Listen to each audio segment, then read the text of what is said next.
Númenor, o mítico reino mostrado na série do Senhor dos Anéis, Os Anéis do Poder. Mas por que esse local é tão importante para as histórias do Tolkien? E por que ele não apareceu nos filmes do Peter Jackson? E também qual a relação desse local com os eventos mostrados nos filmes do Senhor dos Anéis? Bom, fica comigo no vídeo que após a vinheta eu vou te contar tudo isso, porque além de gostar do vídeo, você vai entender um pouco melhor o que se passa na série do Amazon Prime, O Senhor dos Anéis, Os Anéis do Poder.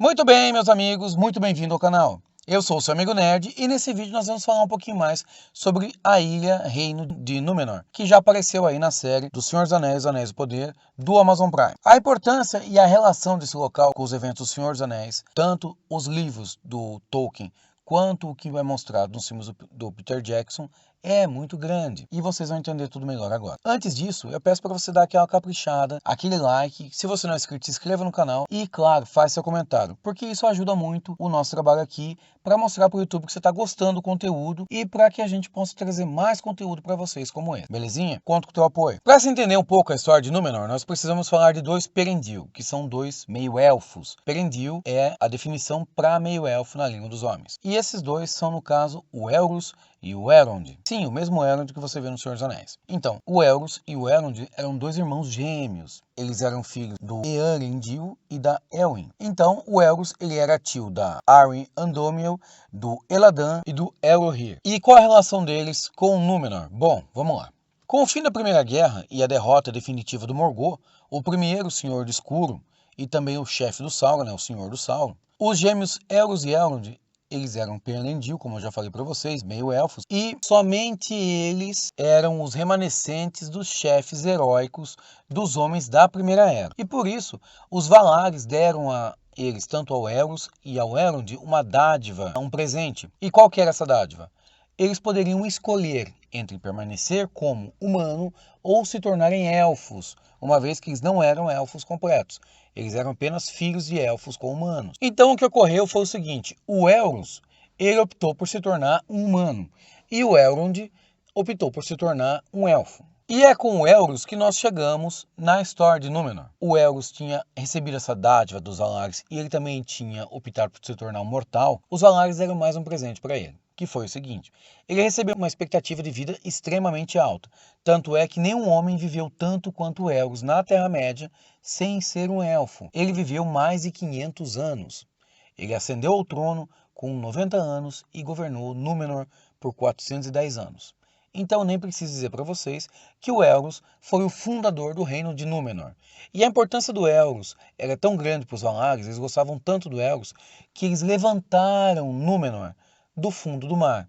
Eles criaram a ilha de Númenor para que o Elros fosse o primeiro rei. Então Númenor foi levantada das profundezas do mar por Ocê e estabelecida por Aulë e enriquecida por Ivanna, três dos Valares. E os elfos forjaram assim os famosos jardins de Númenor. Os Valar chamavam a terra de Andor, a terra da dádiva, e o Elros foi o seu primeiro rei. Ao todo houveram pelo menos 25 reis em Númenor, sendo Ar-Pharazôn o último, e ele já foi mostrado na série da Amazon Prime como sendo o conselheiro da rainha regente Miriel, a filha do rei Tal-Palantir, que era o tio do Ar-Pharazôn. Com a morte do seu tio, que não tinha filho, homem, o Ar-Pharazôn, ele decidiu se casar com a sua prima Miriel, que isso foi contra a vontade dela.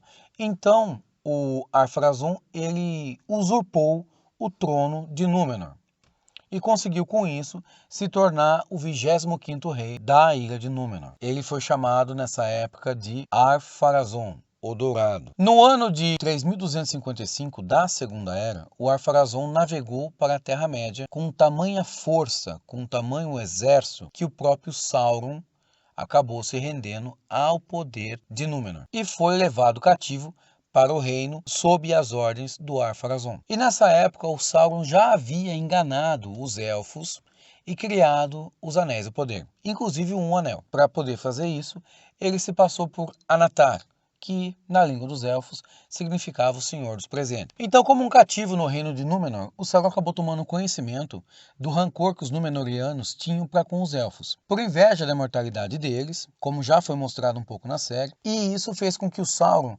passasse a envenenar a mente do rei, do Ar-Pharazôn. E logo ele corrompeu todos os Númenóreanos. Ele conseguiu, para vocês terem uma ideia, se tornar um conselheiro do Ar-Pharazôn. Então, de prisioneiro, de capturado, o Sauron ascendeu a conselheiro real. Dá uma olhada que subida que ele teve, hein?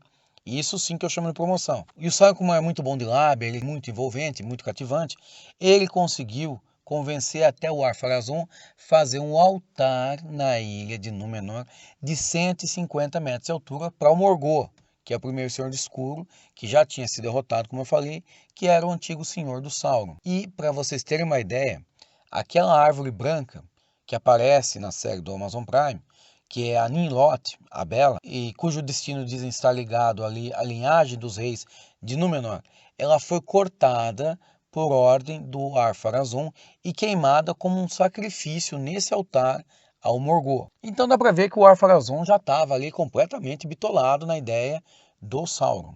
Ele até cortou a árvore branca da linhagem dos reis de Númenor. É claro, ele não era um descendente, ele era um usurpador. Então para ele a árvore não tinha nenhum significado. A linhagem dos reis Númenóreanos só se salvou, representada nessa árvore, porque o Isildur colheu um fruto da árvore já cortada e levou com ele para a Terra-média e plantou isso no jardim principal de Gondor. E vocês veem essa árvore no terceiro filme do Senhor dos Anéis, O Retorno do Rei. É mostrado muito bem essa árvore branca lá. Então essa árvore, ela na verdade veio de um fruto trazido de Númenor pelas mãos do Isildur. Então, como dizem, é só você dar um pouco de poder para a pessoa que já conhece o caráter dela. E foi isso que aconteceu. Como eu disse, o Ar-Pharazôn já estava muito bitolado na ideia do Sauron. E o que acontece? Ele tinha um tremendo medo da morte. Como eu falei para vocês, eles tinham inveja dos elfos, porque os elfos eram eternos. Já os Númenóreanos, eles tinham uma vida muito maior que os humanos, mas eles não eram imortais. Vocês vão lembrar de uma passagem que tem, inclusive no Senhor dos Anéis, que é uma cena deletada, onde o Aragorn tem uma conversa com a Elwin e ele fala que ele lembra de quando o rei Théoden era um menino. Isso porque naquela época que se passa o Senhor dos Anéis, o Aragorn já tinha 80 anos.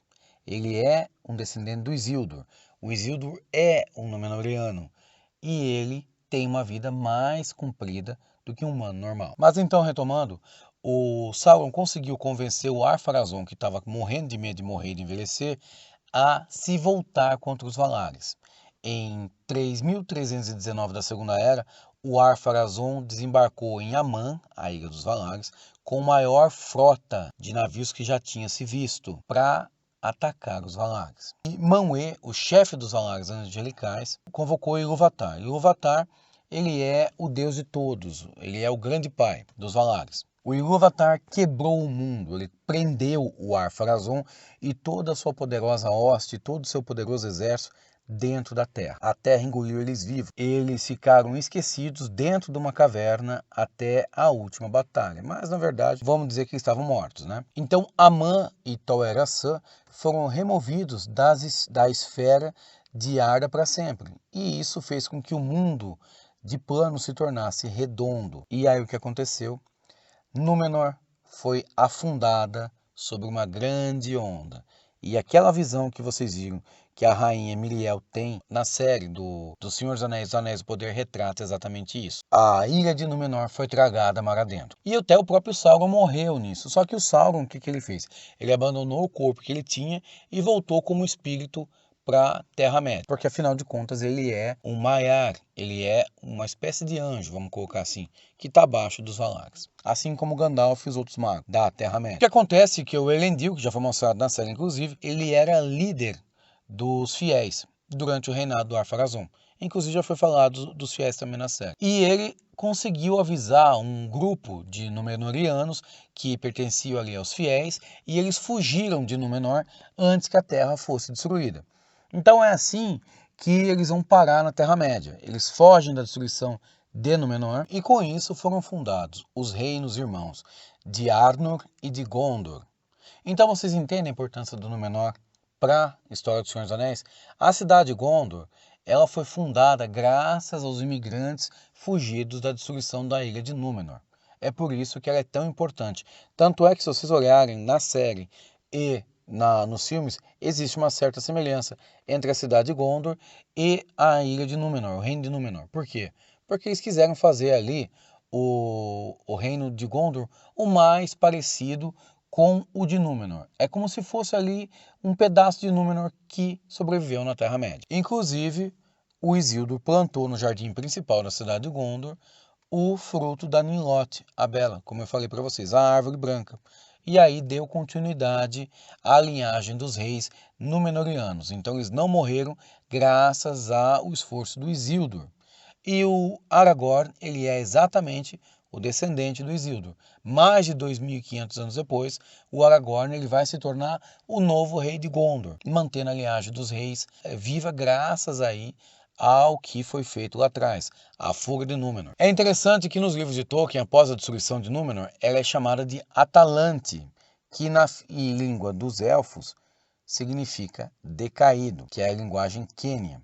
Então eu nem preciso dizer para vocês que o Tolkien bebeu muito da fonte da história da Atlante, da história antiga da Atlântica, aquele continente perdido que dizem que acabou sendo destruído pelo mar, engolido pelo mar, e que em alguns gibis, por exemplo, tanto da Marvel quanto da DC, acaba se tornando um reino submarino. Na DC o rei é o Aquaman e na Marvel o rei é o Namor. Ou Namor. Nós temos uma pequena cena no Senhor dos Anéis onde o Gandalf e o Elrond conversam sobre Númenor. Eles falam que a lista de aliados deles está diminuindo, que no caso o Saruman se voltou contra os humanos e se aliou ao Sauron e tudo mais, e ele fala que o sangue de Númenor praticamente não existe mais. E aí o Gandalf fala que sim, ele está vivo ainda, porque ainda existe um descendente do Isildur vivo, que é no caso o Aragorn. Cabe aqui um comentário meio breve que o Aragorn, ele é descendente do Elrond, e com isso ele é uma espécie de sobrinho distante do Elrond. Mas é isso, meus amigos. A importância de Númenor, ela é de uma importância fundamental. Por quê? Porque foi em cima dos restos de Númenor, vamos colocar assim, que o mundo dos homens foi salvo graças aos descendentes dessa ilha. Se não fosse pela fuga da família de Isildur com mais alguns Númenóreanos, Gondor não teria sido fundada e os humanos teriam perecido. O Sauron teria tido sucesso. É por isso que o Sauron odeia tanto os reis de Gondor. Eles lembram o Sauron do maior fracasso dele. Primeiro, porque ele perdeu ali o anel para Isildur. Segundo, ele também não conseguiu ter sucesso quando ele dominou a mente do rei de Númenor, que no caso foi o último, que era o Ar-Pharazôn. Então a cidade de Gondor, ela é um lembrete constante dos dois maiores fracassos do Sauron. A perda do anel para Isildur, um Númenóreano, e por ele não ter conseguido o objetivo dele quando ele dominou, vamos dizer assim, a mente do rei de Númenor. Mas e aí, você gostou do vídeo? Quer saber mais coisas? Quer que eu traga mais conteúdo para vocês que tem a ver muito com a história do Senhor dos Anéis, Os Anéis do Poder, que é a série do Amazon Prime? Então deixa o teu like aí no vídeo, se inscreva no canal caso você não seja inscrito. E deixa nos comentários que você quer saber um pouco mais aí sobre a história dos Anéis do Poder. Então faço para vocês aí um vídeo sobre a criação dos Anéis do Poder, que é uma coisa que vai ser mostrada na série e tem muito a ver ali com o Sauron e com os elfos, principalmente o Celebrimbor, ou Celebrimbor, que é ali um descendente do maior elfo de todos, o Fëanor, o criador da Silmaril. Eu sou seu amigo Nerd, vou ficando por aqui e volto com vocês no próximo vídeo. Fui!